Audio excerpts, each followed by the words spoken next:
there has been a big shift, at least in the last 2 3 years, where there's a big demand of candidates not only from product background but also ex entrepreneurs who've taken the risk to set up different firms. When you join a firm post MBA, you're joining as a full-time employee, and you're on the track to starting either at a associate or a VP level, and you're on the track to partnership over a period of time.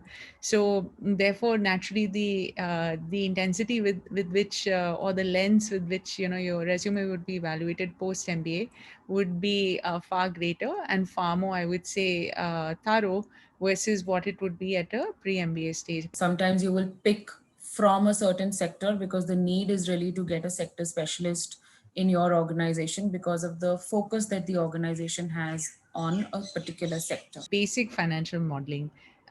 This is less of a criteria when you're applying for a more entry role as an analyst, and it becomes more important if you're applying for an associate plus plus role. Why are we hiring people from, let's say, investment banking experiences or consulting experiences? Because their foundation in terms of the training that they get in such organizations, whether it's Morgan Stanley or whether it's Nomura or whether it's Citi or whether it's JP Morgan. In the morning, you'll be meeting a company from financial services.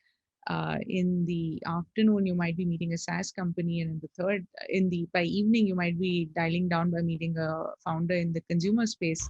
I can't think of any other industry that will allow you such a huge diversity of learning and experience. If you're an entry level candidate, it's good to sort of create a network with analyst associate level candidates and buy side firms as well, which will also help you keep a track of relevant openings and relevant time, and more importantly, over a period of time, for you to equip yourself well when you actually interview for these firms. Culturally speaking, or wanting to meet the value system and ethos of the organization, you would ask questions like, what kind of organizations do you want to work for, or do you like working for?